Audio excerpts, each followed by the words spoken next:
Hello everybody, সবাই কেমন আছো? আশা করি সবাই অনেক বেশি ভালো আছো। আমিও অনেক বেশি ভালো আছি। তো আজকে বেরিয়ে পড়েছি একটু ঘুরতে। এই যে দেখো, আমরা তিনজন, এখানে আমার একটা ভাই আর একটা বোন রয়েছে। তো আমরা তিনজন আজকে যাব গোলবাজার। তো এই যে দেখো, প্রায় চলেই এসছি, আর এখানে রয়েছে আমাদের ইন্ডিয়ার ফ্ল্যাগ। তো তোমরা কে কে এই গোলবাজারে গেছো অবশ্যই কিন্তু জানিও। আমি ফার্স্ট টাইম এখানে যাচ্ছি। তো চলো যাওয়া যাক। এই যে দেখো, এখানে কিন্তু এই চায়ের দোকানটি ভীষণ ফেমাস। আমরা এখানে ফার্স্টে গিয়েই একটা নর্মাল চা নিয়ে নিয়েছি। আর তোমরা তো জানো আমি কেমন চা খেতে পছন্দ করি। তো আমরা তিনজনে একটু চা খেয়ে নিলাম, তারপরে এই রাস্তাটা দিয়ে একটু হাঁটছিলাম। দেখো রাস্তাটা কি দারুণ লাগছে, তাই না? আমি তো ফার্স্টে যেতে চাইনি, ওরা আমাকে জোর করেই নিয়ে গেছিল। তো যাওয়ার পরে সত্যি আমার ভীষণ ভালো লেগেছে। তোমরা যারা এখনো এই গোলবাজারে যাওনি তারা একবার হলেও যেও। আশা করি তোমাদেরও ভালো লাগবে। তো দেখো আমাকে কেমন লাগছে, আমি কিন্তু রেডি হওয়ার একটু সময় পাইনি, সেই কারণে আমাকে দেখতে এতটা বাজে লাগছে।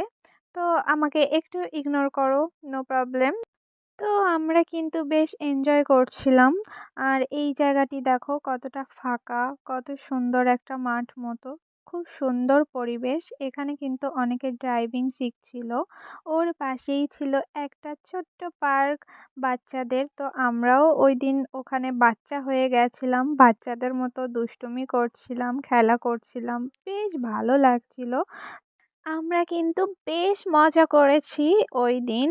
আমার মনে হচ্ছিল আমি আমার বাচ্চা বেলাটা ফিরে পেয়েছি। তো তারপরে দেখো সন্ধ্যা হয়ে গেছে। সন্ধ্যাবেলার ভিউটা কি সুন্দর। বিশেষ করে এই রাস্তাটা খুব সুন্দর।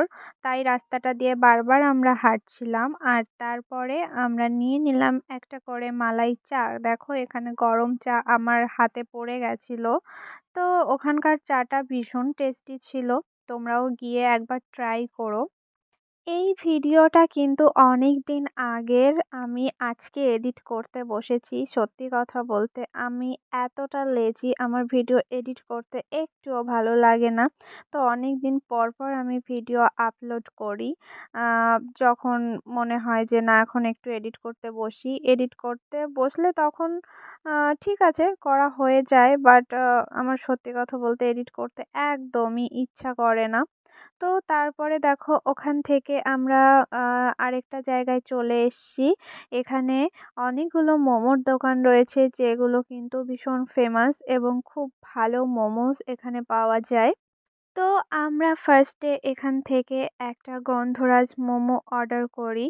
দেখে হয়তো মনে হচ্ছে এটা স্টিম মোমো নর্মালি, বাট এটা ছিল গন্ধরাজ মোমো। ওনারা কোনো ফুড কালার ইউজ করে না, যদিও অন্য উপায়ে অনেক রকম শাক দিয়ে এটা কালারটা গ্রিন করা যায়, কিন্তু ওনারা এইভাবেই নর্মালি করে দিয়েছিল। কিন্তু বিশ্বাস করো খেতে এতটা টেস্টি ছিল কি বলবো।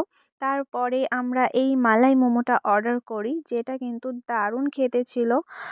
তবে যারা মিষ্টি পছন্দ করো না তাদের কাছে হয়তো অতটাও ভালো না লাগতে পারে, কিন্তু ভীষণই লাইট সুগার ছিল। আমিও মিষ্টি পছন্দ করি না, তারপরও আমার কাছে বেশ ভালো লেগেছে। তো তারপরে আমরা আবারও গন্ধরাজ মোমো অর্ডার করেছিলাম। দেন ওখান থেকে বেরিয়ে আবার একটু রাস্তা দিয়ে হাঁটছিলাম। রাস্তাটা এত সুন্দর লাগছিল সন্ধ্যার পর কি বলবো। তারপরে দেখো আমরা পুরো বাচ্চাদের মতো রাস্তায় ছুটোছুটি করছিলাম, বেশ ভালো লাগছিল। তো এরপরেই ওখান থেকে আমরা বাড়ির উদ্দেশ্যে বেরিয়ে পড়ি। আজকের ভিডিওটা এই পর্যন্তই। সবাই ভালো থেকো, সুস্থ থেকো। দেখা হবে নেক্সট ভিডিওতে। টাটা।